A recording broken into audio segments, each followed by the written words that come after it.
back. Hanukkah Sameach, Happy Hanukkah. We're now ready for KLM Part 2 of Hanukkah, Shir 2. The first one you can see the link below and click on.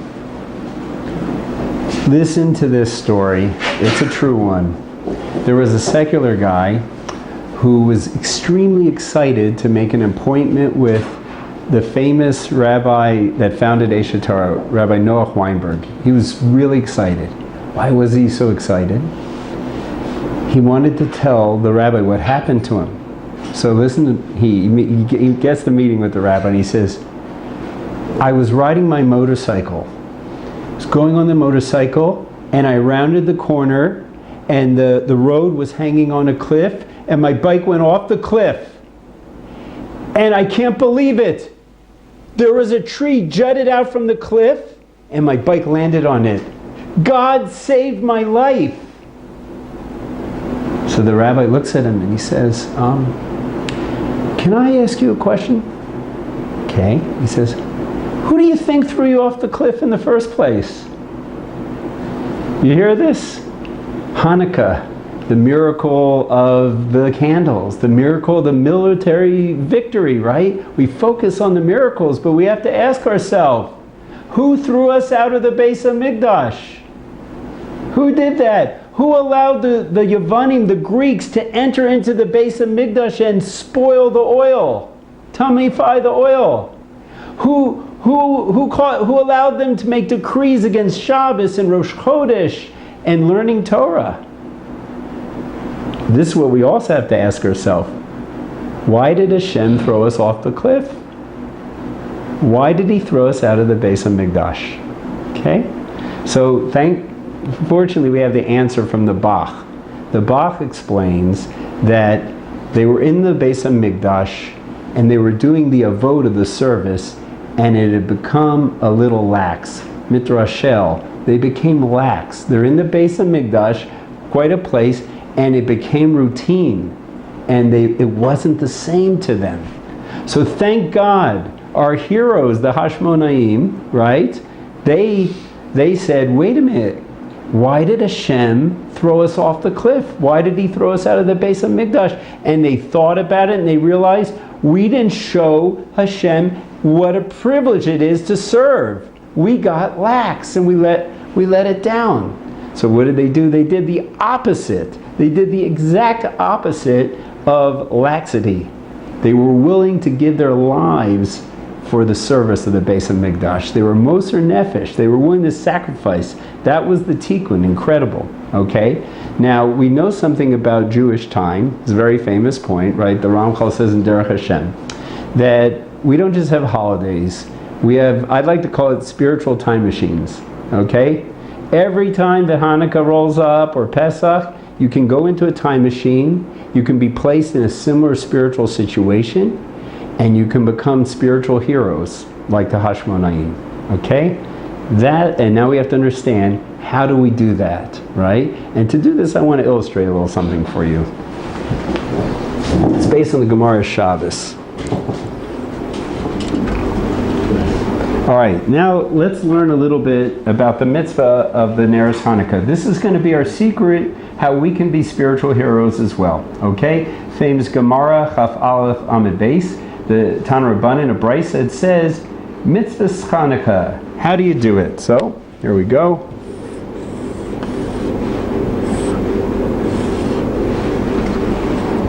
Ner Ishu Beso. We have a Hanukkah candle. Good? But we know that this is all about the miracle. So the Gemara says, if you want to be Mahadran, okay, everyone should have a Ner. Good? If you want to be Mahadran min a Mahadran, then you want to light an extra Ner every night.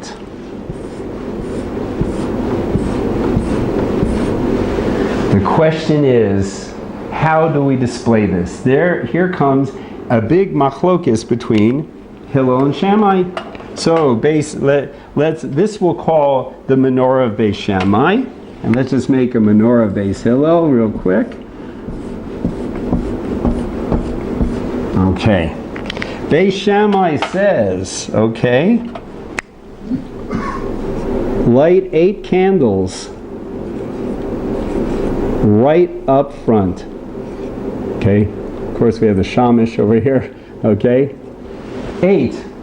Okay, and then what do? After 8, the next day, 7, 6, 5, 4, 3, 2, 1. That's Beis Shammai on Hanukkah. Beis Hillel says, let's do this differently. Let's start out with this. Ner 1, okay? Next day, next day, next day, next day, next day, next day, until the end of Hanukkah. Okay? What's this debate about? Shammai 876 down to 1, Hillel 1 to 8, right? So the Gemara discusses it, and there's an incredible explanation by Rav Dessler, and this explanation can change your Hanukkah forever. Okay? Says Rav Dessler, the debate is as follows. They want to know, how do we display the miracle? Everyone agrees it burned for 8 days, right? The miracle candle, 8 days, right? Do we display it in its full 8 days? Wow, this is Beis Shammai. It burned for 8 days. And as Hanukkah progresses, 7, 6, 5, 3, right? You start out with the 8 days, and then you go down. Beis Hillel says, no, let's start like this. Day 1 until we get to 8 days, right? The debate, he says, is this. They're deciding, do we explain Hanukkah the way most people experience it? Or do we explain it the way our heroes, the tzaddikim and tzadkaniot, experience it, okay? Beis Shammai, a realist, if you will, a holy realist, he says, we have to do it the way most people do. Now let me ask you a question. It's rhetorical, but I think I know the answer you're going to say. When are you most excited about Hanukkah? Day 1 or day 8? Or day 5? Right? Most people are going to say day 1. Okay? Hanukkah, right? And what happens is, as the days go on, the fire starts to dwindle. We're not as excited, right? It's not the same day 5 as day 1. Maybe there's exceptions, okay? But it's not the same, right? Now, that's Beis Shammai says, let's be realists. But this is a very deep issue, okay? You know, it's not just Hanukkah. I'll give you a great example. Lived in the Rova many years. If you live in the old city of Jerusalem, you are the number 1 spot to have guests for Shabbos, right? Everyone wants to go to the old city. So we used to get calls all the time, you know, as part of the yeshiva. We hosted the guys, but we also got calls all the time. We hosted people, right? Who doesn't want to come to the old city? So I remember years ago, this woman from some organization calls and she says, can you host some people for Shabbos night? And I answered her, well, at that time I had a little policy, my wife and I, you often do this, is you have a meal for the family and you have a meal for guests, right? So at that time, the meal for the guests was in the day. The meal for the family was at night. So I said, look, you know, the night's really for a family. How about coming for the day? And you know what she said? She says, no, we don't send people for the day because the night's so much more spiritual. You hear that? And I think we can relate, right? When do you feel most excited about Shabbos, right? Friday night. Friday night, exactly. That's where the and then what happens, you know, as Shabbos goes on, you know. But the truth is, the Arizal says it's the opposite. You know, by the time you're at Shabbos Mincha and the end, it's spiritually speaking, it's incredible, but we don't usually feel that. It's all exciting at night. Now, we could take this a little farther, I'm afraid to say. When are people most excited about a new journey to a yeshiva or a marriage? Is it up here, like Shammai says? That's what often happens, right? Now, there's another way, says Beis Hillel. Our heroes, right? My Rabbi taught us, you know, tzaddikim, righteous people, they're heroes, okay? And heroines, okay? They, believe it or not, they go a different direction. And Rabbi Dessler, this is not just a theory. He testified about his rabbi, Rabbi Simcha Zissel. You know what? He says, when I saw my Rebbe on the first night of Hanukkah, he was filled with joy. But he says, by the end of Hanukkah, I almost couldn't look at him. The light coming out of his face was just so intense. You know, I don't know if you ever had that. I've had this experience. I remember we once had a non-religious family member by us, a young boy, and he'd never experienced Shabbos before, you know, in an environment. By the end of Shabbos, the look on his face was so intense and there was so much light coming out, I honestly had to look away. It was so intense. So you see, there's another way to experience Hanukkah. All right? And let me illustrate this.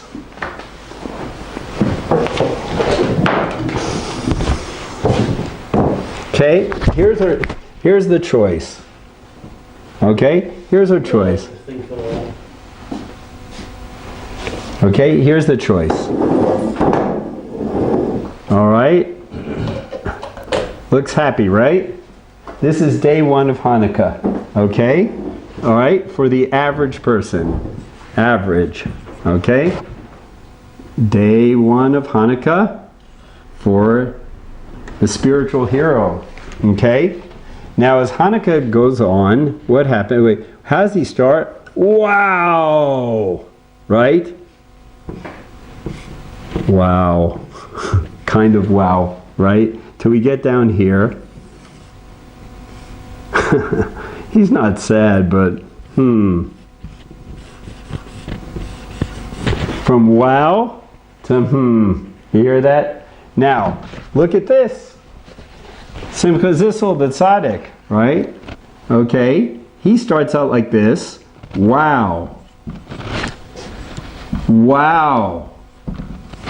Wow.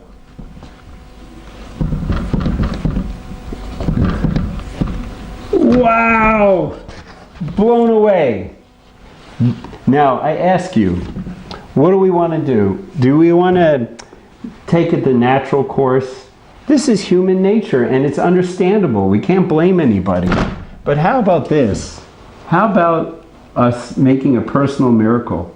How about we overcome human nature, our human nature, to become and maintain the wow? Of course we have to understand how, and that's what we'll do next. Okay. We don't want to go from wow to okay? We want to go from wow, to the excited path, right? Let's just understand, what is it about our regular experience in human nature that leads us to kind of have the dwindling enthusiasm? Says Reb Dessler, it's because our excitement depends on the freshness of the event. We're relying on what's outside of us. So if you're hinging your excitement on the event, the more familiar with it, the less familiarity doesn't just breed content. Familiarity brings boredom.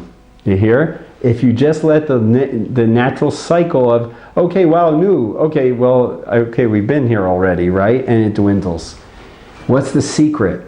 How do you do it the base hill path? How do you build your excitement? So Rav Dessler brings 2 ideas, and then we're going to also add KLM, Kavanah Mitzvahs. Okay? Let's start with Rav Dessler. Okay? So Rav Dessler says reflection. Okay? The difference is you take the event and you reflect. All right? And this is, by the way, I'm not just throwing this out to you now. I've done this for about 10 years in the yeshiva and with groups of people in South Africa and all sorts of places. We've worked on building it. And step number 1 is study about Hanukkah every single day. Okay? There are millions of books. And if you're on the internet, you can't get enough. Yibbaneh is going to give a shir. I'm going to want to hear that shir myself to do this. Okay? So reflect every day. And my wife said something beautiful. Collect a new insight and share it. Share it with the family. Share it with your friends. Share. Okay? So reflect. Step number 1, reflection. Number 2, his other strategy, connection. Okay, listen to this metaphor. I think we can appreciate this.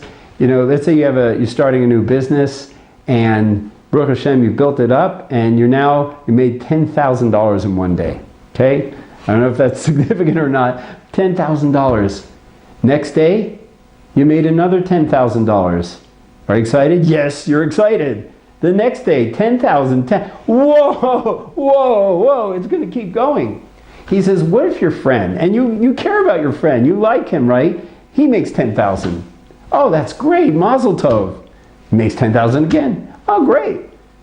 Again. So it's kind of human nature. You're not going to be like blown away by someone else making money constantly. But when it comes to yourself, so Reb Dessler says, our heroes realize Hanukkah didn't just happen to them.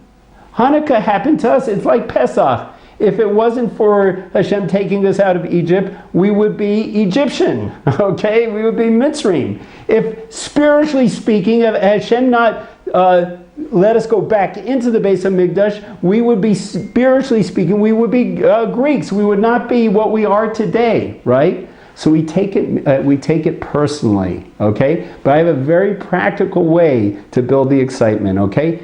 And spiritually speaking, if we're there, we're told we're in a time machine. So we go back there to the base of Mikdash, right? By the way, in the Rova, I just want to point out, right, the Hanukkah, the dreidel, right? So we would have tourists come pass by I was in Rabbi Green's apartment at a certain point, and when I would light candles, there would never be less than 15, 20 people watching, tourists with the cameras and tour groups from Israel and from Switzerland and Korea. I was interviewed by Korea News, about Hanukkah, right? So that's the whole thing, right? So the very last lighting, there was a huge group of Israeli tourists, right? So the woman who was running the tour group said, can you tell them about Hanukkah, right? And thank God, I saw a sign right on the street. I was in Rehov Orach Chaim as you enter into the old city. So you see there's a sign, right? So in the little dreidel, right, it says, Nes Gadol Haya Sham, right? There was a great miracle there. So when you're spinning your dreidel around the world, in Europe and in America and South Africa, there was a great miracle there. But thank God, someone posted a sign, Nes Gadol Haya Po. There is a great miracle here. I said, you're about 200 meters from where Hanukkah happened, where they broke in and found the flask of oil. The whole thing happened here. Unbelievable, right? But even if you're wherever you are in the world, let's do this. Do this on night one, right? We go like Hillel, right? So I want you to go. Imagine you came in, you're one of the Hashmonaim, you get in there, and you find the flask. And it has pure oil. That's day one. You put it up, right? So the first day, connect to being there. Next, okay, here. Next, second day. Wait a minute. We don't have to extinguish it. It's still burning, right? And imagine yourself each progressive day of Hanukkah, you're there, and it's keep going. You don't even know when it's going to end, right? Now, if you do that, you go from wow, wow, wow, wow. You hear this? So, reflect and connect. Those are Reb Dessler strategies, okay? But I'd like to suggest, and this is, why we're doing a KLM Hanukkah share, all right? What's another way? What was the battle? It was a battle against rote, a battle against doing things mechanically and repetitively, right? So how do you wedge in there and become present? Kavanah, intention. Intention creates attention. Attention creates connection. You hear?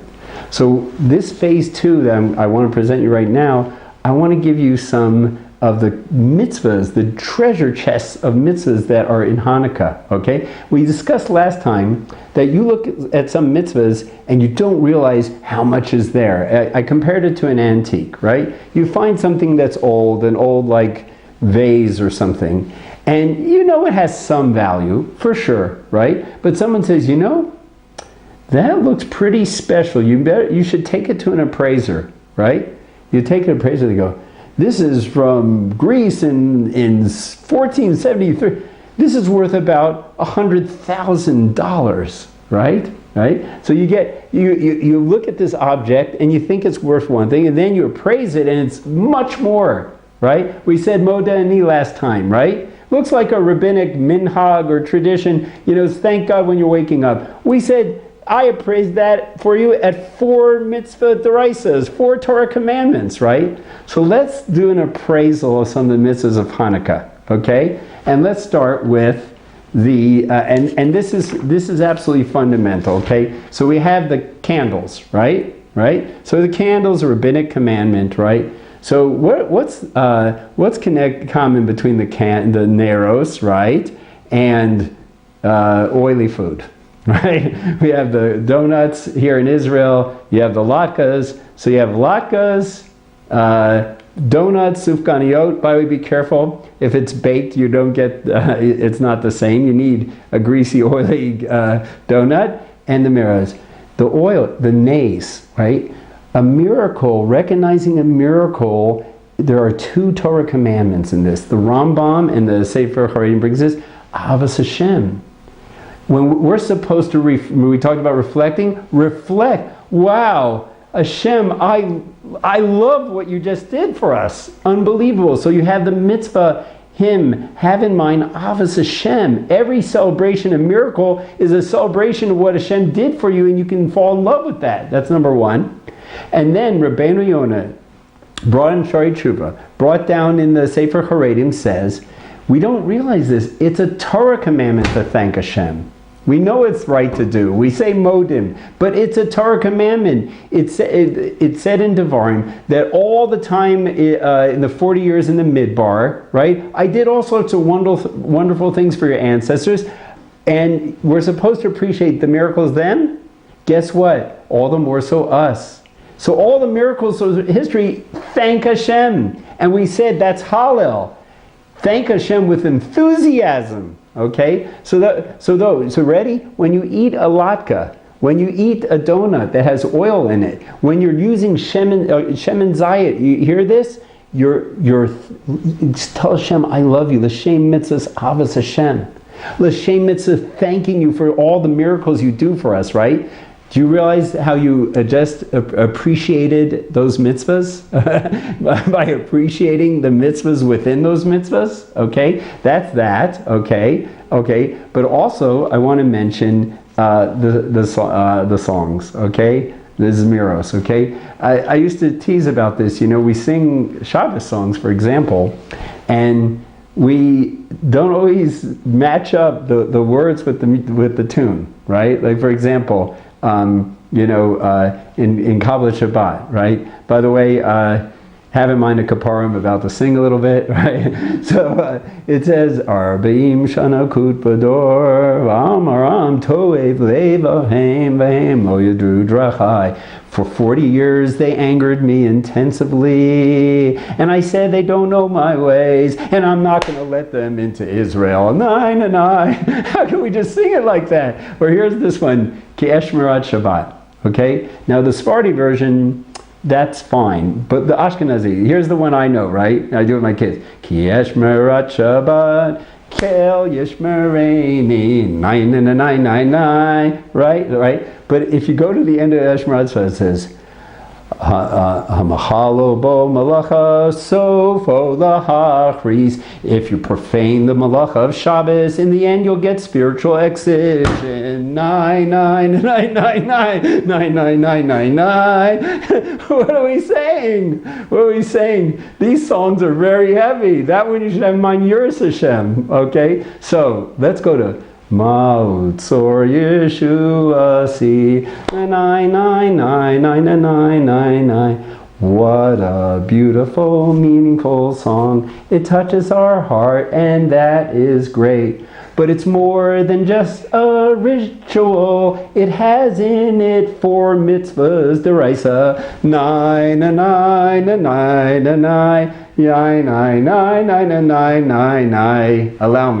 Allow me to show you. Let's take the antique song Maltzor and have it appraised. Okay? So, and again, everybody's getting you're going to have a kapora shlema by the time I'm done singing. But listen to this, okay? There's 6 paragraphs to Maltzor. I said 4 mitzvahs deraisa. It's really more, but let's just talk with this. First, the first one, okay? I'm just highlighting certain things. It says, You have to mouth. Tikon beis tefilasi v'sham toda nizabeach. Prepare our house of incredible tefillah, the Beis HaMikdash, and there we'll give you a korban toda. That's a mitzvah of yearning for the Beis HaMikdash. It's a very big deal, and have it in mind. Nine. Okay, second paragraph. Okay, what does it say there? I'm just highlighting. Okay. Chaye meru bikoshi b'shibud malchus egla. We're talking about Yetzias Mitzrayim, and it's not only a mitzvah in Kriya Shema. Nai. Every time you think about Mitzrayim, you makayim a mitzvah deraisa. Look what it says. Hail paro v'kol zaro yarvuka evin bimsula. You hear that? That's 2 deraisas so far. Besides, the whole song is Avos Hashem because it's celebrating the miracles and it's thanking Hashem. But let's go on to the third paragraph, right? So it says, Kates Bavel Zerubbabel, the Kates Shivim no Shati. We're celebrating Hashem, pulling us out of another exile and bringing us back to the Beis HaMikdash. Boy, oh boy, you should have in mind the mitzvah of thanking Hashem for the miracles. Good, okay, we're almost done. Let's go to the fourth paragraph, okay? All right, we know what this is about. Bikesh Agagi ben Hendasa Haman, right? And what does it say here? It says, Rosh Yamini Neseisa V'yoeshmo Mechisa Mechias Amalek. There's a mitzvah to Zacher, remember what Amalek did, and you're yearning for their being wiped out. So there you go, Mechias Amalek, Zachor Es Yom, what they did to us, right? So that's the fourth paragraph. You have Zecher, the getting rid of Amalek, okay? Fifth paragraph. Here's the main one, right, for us, right? So we talk about the nace of Hanukkah, and we said this is a mitzvah of Avos Hashem, right? We said we wouldn't be here spiritually, right? We have to thank and love with Hallel, with enthusiasm, right? And finally, okay, the last paragraph of Maltzor, it says, Dehe Admon Betzel Tzamon Hakem Lanu Roim Shiva, or even before that, yearning for the redemption. We're going to be asked, right, Ad Me'asrin, did you yearn for the Mashiach? Did you yearn for the salvation? You know what? That's not a mere mitzvah derumban, and the Smach says that's the first commandment. We're saying, I, Hashem, took you out of Egypt, and I'm going to bring you finally to the final redemption. So, have in mind, right, whenever you yearn for the Yeshua and the final redemption, the mitzvah of Anochi. Okay? Do you see what a treasure? Ma'osor. Right? Beautiful tune. It touches the heart. You should have your heart touched. You can feel more Avos Hashem. I'm not coming to, God forbid, ridicule the touching nature of this song. I'm just trying to show you, if you appraise it, how much it's worth. It's incredible. Okay? So I just want to summarize. Okay? Here we pointed out that, in those times, they were in the Beis HaMikdash, they had a chance to service Him, they took it a little for granted and they got lax, and then they responded in kind. They said, Hashem, we love you, and we're fired up about your avodas Hashem, right? So this is what we want to do. We want to do the same tikkun. So you have 8 days, and we want to go from wow, right? So we said, how do you do it? Let's review. Reflection. Every day, discover something new about Hanukkah and share it, right? Connection. Go into the Beis HaMikdash each day and say, wow, it's gone on for 5 days. That's why you're so happy.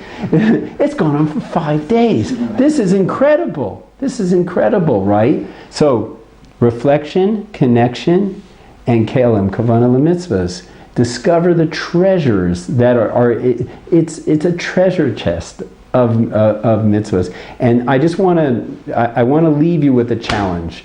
It's the 8-day challenge, okay? And I want you to try this. I want you to try to step it up every day to make some headway here. And I just want to point out, we just have to realize something, right? It's human nature to kind of, I'm not feeling the same anymore. That's human nature. But when we decide to overcome our nature, right, which is a miracle, we're not alone. When you come to retire yourself, you get Siyat Shema. Hashem is going to help us in droves. And even if you make an inch forward on one of these 8 days, it's incredible. Okay? But what I'm going to say, I'm giving you an 8-day challenge, but I don't want to leave you alone either. The main thing is the Siyat Shema. But on my WhatsApp group, and also send it out in email, I'm going to do 8 days of coaching to make sure we stay connected and we keep going, wow, wow, wow, wow. That's my goal. So if you'll take a look below, there's my website. It has my contact information, whichever way you're going. I invite you to take the Hanukkah challenge with me, 8 days of fire.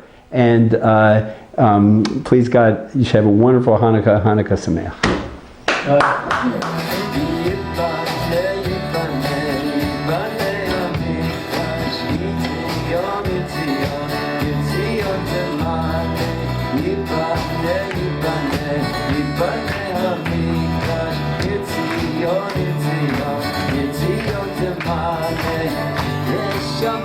Shir shir chadash,